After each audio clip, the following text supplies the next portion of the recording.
about your experience in 7th grade going into 8th grade, and sort of, was there a guide for you? Was there sort of a roadmap for either you or your family to know what should happen next?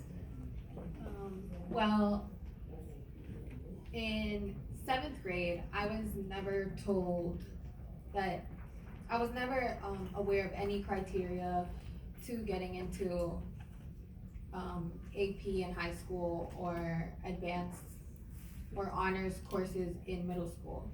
So in 7th grade, I was just put into classes and I would attend them. I would do, not exceed, but I would do well in the classes. They were okay. And then, according to how I did on the New York State exams, was how basically they determined whether or not I qualified for to take Algebra 1 and Earth Science in 8th grade. But I was never aware of this. It was just like I was put into the class and then I just did what I did. But in middle school, I wasn't always the best, as in I wouldn't excel in my classes. Then when I went to high school, I was put into honor courses. I took US history, I took living environment, I took all these courses that I had to complete in order to get my diploma.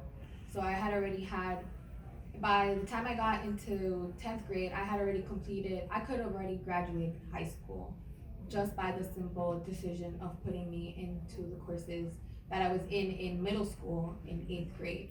While other of my peers that weren't chosen for the courses in 8th grade, which were Algebra 1 and Earth Science, they were starting to take Earth Science and Algebra in 9th grade when I was already like halfway through my high school diploma.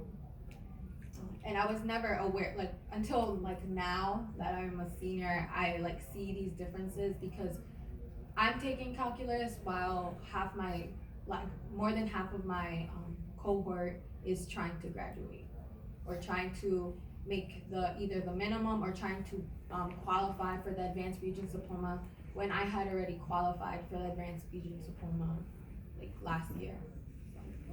Thank you so much, Melva. That's the stadium. That's the stadium is filling up with all of those other students, her peers, who did not know what they did not know. There was no one there to help guide them. And in terms of that, I'd like to speak for Paula to share a little bit about